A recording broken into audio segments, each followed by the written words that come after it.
All right, y'all. Welcome back to the show. It's Anti-War Radio on the Liberty Radio Network. First full week of the new 3-hour show here. You can stream from LRN.FM. Our next guest on the show today is Lew Rockwell. He's the president of the Ludwig von Mises Institute and, of course, keeps the great website and blog and radio show at LewRockwell.com. That's L-E-W, Rockwell.com. Welcome back to the show, Lew, or I guess welcome to the show, Lew, for this new show. Great to be with you again. And by the way, congratulations on your third hour. Thank you very much, sir. I hope that Limbaugh is looking in the rearview mirror. Yeah, well, we'll see about that. If only I could pick one side over the other, I might be all right, you know? Well, it's trouble in the U.S. media to be truthful. Yeah, apparently and not so. to be a partisan of one criminal group or the other criminal group. Oh, come on, I can't think of any examples of that. Well, you're supposed to be for the Bonanno family or the other mafia family. The Gambinis. But you can't have problems with the mafia. That's actually a terrible thing to say, since the mafia, of course, is a far better organization than the U.S. government. Yeah, they can accomplish their goals with the same methods and not as good PR. So, all right, well, I got to tell you, Lew, I saw you pick this up on your blog, too. I was hoping for some wisdom along this count. I talked with this guy, Nick Bauman, from Mother Jones yesterday, and I just talked with other Scott Horton, heroic anti-torture human rights lawyer from Harper's Magazine. And it turns out, apparently, George Bush and them did a bunch of torture experiments in order to define where the threshold of too much torture is, the pain equivalent to organ failure or death, so that then they could write memos saying that any torture up to the limit of the same pain as organ failure or death is perfectly legal. And I just wonder what in the hell has happened to us. Was it always this way, or are we just the American adults have all just shrugged their shoulders in unison and decided whatever, just let them do whatever they want now? I think that there's always been torture. Certainly in world history, virtually every regime is engaged in torture. I don't think it was particularly widespread in the U.S., but certainly since World War II, maybe since World War I, and especially with the Bush administration and its continuation in the Obama administration, we have torture. I think it's the other Scott Horton has pointed out that it's not a good thing if torture is a career path within the regime. I mean, bad enough. Regular politicians are bad enough, but people who actually like torturing other people, they're not a good bunch. And so certainly under we've had this vast increase in torture, and as you say, the very disturbing seems to be Americans either ignoring it or approving of this. They watch various Fox so-called news shows, or they watch various Fox allegedly fictional shows and about the glories of torture and the glories of killing people who oppose the U.S. regime, and a lot of people seem to cheer. Yet all good things happen with minorities. Minorities achieve everything. Minorities pretty much achieve everything for evil too. So we don't actually have to have the majority of people. And people like you are helping wake up the good people in this country to exactly the kinds of horrors that are going on. Maybe because I used to edit a medical journal many years ago, it especially bothers me that doctors are involved in this. They're supposed to take the Hippocratic Oath, which, the first line of, which is first, do no harm. And so the fact that they've got the CIA has apparently a whole lot of contract physicians who guide the torture. Maybe they're not doing the actual torture, but as you say, they're telling the torturers, go up to this point, but we don't actually want to kill the guy. Maybe they want to kill him later, but they don't want to kill him while the Inquisition is going on. So the whole thing is sickening. It's useful for us to know it because it's a peek into the kinds of people in power in Washington. And these are, the people who want the total police state. They want to control every bit of economic activity. They want to control and abolish your privacy, financial and otherwise. And they want to just control us, humiliate us. They love it. If you like the U.S. airports, that's what they want to make all of society. Huh. Okay. Well, that's, I think I'll have a nightmare about that, starting right now. Well, look, here's my problem, I guess, is that And maybe this is a character flaw of mine, that I spend too much time in the past instead of just, plotting my own life out for the future. And, it has all kinds of different consequences. But one of the things is that I just remember too well being a child in the 1980s. I turned, 10 in 86, right? That was my era there. So, and what I learned was that the USSR is bad. And the reason why is because they torture people and they raid houses and take people away in the middle of the night. And they tell everyone what to do. But our way is that you're free. And the only time you can get in trouble with the government here is if you do something wrong to somebody. Otherwise, we got eagles and red, white, and blue and all the things that we believe, and let's add the Bill of Rights in there. And so it's... on a couple levels, I got the whole, dichotomy between the way I was told and the way things really are. But I also have the thing where, wait a minute, if this was my, inculcation into the American civic religion as a 10-year-old, then wasn't it everybody else's? And why do you need any minority of people to be outraged about torture, to be outraged about prison without trial, Lou? This is supposed to be what we all assent to, at the very least, that you get a fair trial before you go to prison. Scott, most of the literature that was promoted during Cold War days by the regime is not worth looking at. But Alexander Solzhenitsyn's Gulag Archipelago, which is available in paperback, there are 3 volumes, although I especially would recommend the first volume, about what it was like under Stalin in the camps, is very, very much worth reading. It's full of interesting parallels. For one thing, the Soviets cared nothing about, they might jail them, but they cared really nothing about actual criminals. In fact, they were the ones they always made the trustees, they got the most food, the privileges within the camps, because, of course, they were not seen as attacking the regime by raping, murdering, robbing, and so forth. But the political criminals, so-called, the people who had, as in Solzhenitsyn's case, told a joke about Stalin, for which he was sent to the camps for many, many years, and we in this country, you can be put in jail for telling a joke about the president.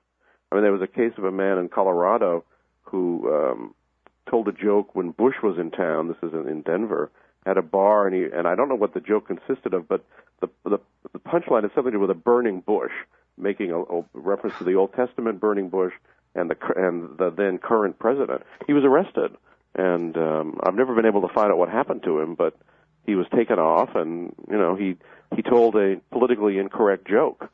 But this Gulag Archipelago book, I mean, the way the regime thought, the way they acted, the way the prisoners thought, what they had wished that maybe they'd done before they got arrested, and so forth. Very, very alarming, fascinating, great literature, and I'm afraid it has certain parallels to what's going on in this country. Yeah. In 1984, he just couldn't see quite as far as he needed, old Orwell. All right, y'all, we're talking with Lew Rockwell. We'll be right back. Anti-War Radio on the Liberty Radio Network. All right, y'all, welcome back to the show. Anti-War Radio on the Liberty Radio Network, LRN.FM. We're talking with Lew Rockwell, president of the Ludwig von Mises Institute and keeper of LewRockwell.com and LewRockwell.com/blog, I should not neglect to mention. And, basically we're talking about how bummed out I am at how terrible all the news is and the American people's reaction to it as well. Help me out here on this side of the break. Lou, give me the case for libertarian hope, because I'm about out. Well, I think, we were talking most recently about, not on air, about Ron Paul. I think Ron Paul represents a case for libertarian hope, not so much through electoral politics. There's only ever been one Ron Paul so far as I can tell in American history, and my guess is there only will be one Ron Paul. But the example that he's set and the sorts of ideals that he's personified and has taught for more than 3 decades have had a vast effect. I mean, I see it among young people, just a huge amount of waking up to the war and peace issue, to the sound money issue, to the police state issue. I mean, Ron Paul, it doesn't get listened to much in Washington when he discusses the fact that Obama claims the right to assassinate anybody anywhere in the world, including American citizens, if he classifies them as bad guys. But when Ron Paul talks about that kind of thing, young people hear him and young people care. So I think I just think there's a whole lot more knowledge. I think, It's all, of course, many, many great men and women, whether we look back at Ludwig von Mises or Murray Rothbard or Ayn Rand or Isabel Patterson, Henry Hazlitt, just many, many great men and women who fought for liberty and had a huge influence, and it's a growing influence. So even though in the media, which is, of course, pure evil, I mean the official media, they're just typically lying and propagandizing for the regime. In single thing they say, they're twisting the truth, and they're just a bunch of criminals. They're like Pravda, although probably there was more truth in Pravda than there is in the American official media. So you can't believe the government, you can't believe the official media, but below our rulers and all the bureaucrats and all the bad guys are the parasites, there's a lot of good stuff going on among regular Americans. And you're helping, by the way. Well, thanks. I like to believe that's true, although I'm not sure the numbers really verify that. But, yeah, whatever. We all do what we can. And, the first time I ever met Ron, and this was the discussion off the air there that you were just referring to. The first time I met Ron was at the Libertarian Party convention in 2004, of all places. And it was the first time I ever got to interview him, and I just put a tape recorder down on the table and talked with him. And my last question was actually Karen Katowski's question, and that was, what's the case for libertarian hope if there's only one Ron Paul and only ever will be, you know? And what he said was, hey, look, man, a few years ago, we didn't think the Soviet Union was about to cease to exist. We thought it would exist throughout our lifetimes. Millions of people were set free. And, never mind the fact that the American government has made them all yearn for the old Soviet days now. That was a good thing, whether they realize it or not at this point. And he said, we didn't predict that, and so our job is not to predict bad for the future. It's to focus on the present and just keep teaching people about liberty, and you got to just be happy with that. And really, I guess that's the best thing to do, is just hope for, those individual conversions rather than, well, like, for example, I'm sorry I'm just complaining at you now here, but I've debunked the lies about the Iranian nuclear program on my show virtually every day for 3 years straight. And my effect on the conversation in the country about that nuclear program is less than zero. It's nothing. And so, I've taught people, individuals, the truth about it. But as far as whether it's made any difference in the larger sense, who could know? I guess I can have faith in ripples and ponds and whatever if I want, but I don't see the evidence for it, Well, it's absolutely true that, that lie, just as like the lie about the Iraqi WMDs, seems to go unchallenged. Part of the reason is the people telling the lie, they know it's a lie.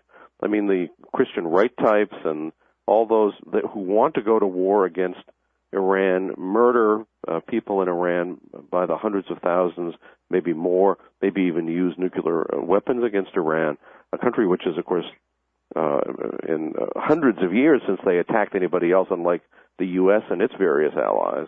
But I don't know. I mean, I think there's progress being made, but I'll agree with you on that particular issue. It's very, very tough, and of course the whole media is constantly lying about it. And I'd like to have somebody explain to me what exactly is the problem if Iran has a nuclear weapon. Now, I don't believe any country ought to have nuclear weapons, whether it's the U.S. or Britain or Russia or China or Israel or Pakistan or India or any of the rest of them, because these are all, as Murray Rothbard argued, fundamentally immoral weapons designed to kill civilians. So it's actually not permissible from a moral standpoint to have them, let alone to use them. And, of course, the U.S., the only government ever to use them. Yeah. But let's say that Iran got some primitive atomic weapon. What would that actually mean? It would mean, exactly as with Korea, it's tougher to attack them. And I never get over the fact that it's considered a fundamental evil for any country to defend themselves against the U.S. Right, that's what a threat is. It's the ability to possibly resist at all. Well, they were describing as an act of terrorism the fact that Iran bought from Russia a year and a half ago anti-aircraft guns. Well, anti-aircraft guns have a very short range. It's a purely defensive weapon. But to defend yourself against the empire, it's a sin, and so you're supposed to be crushed. But in some sense, there are people, by the way, who argue every country ought to have a nuclear weapon. It would be the end of war, at least mass war.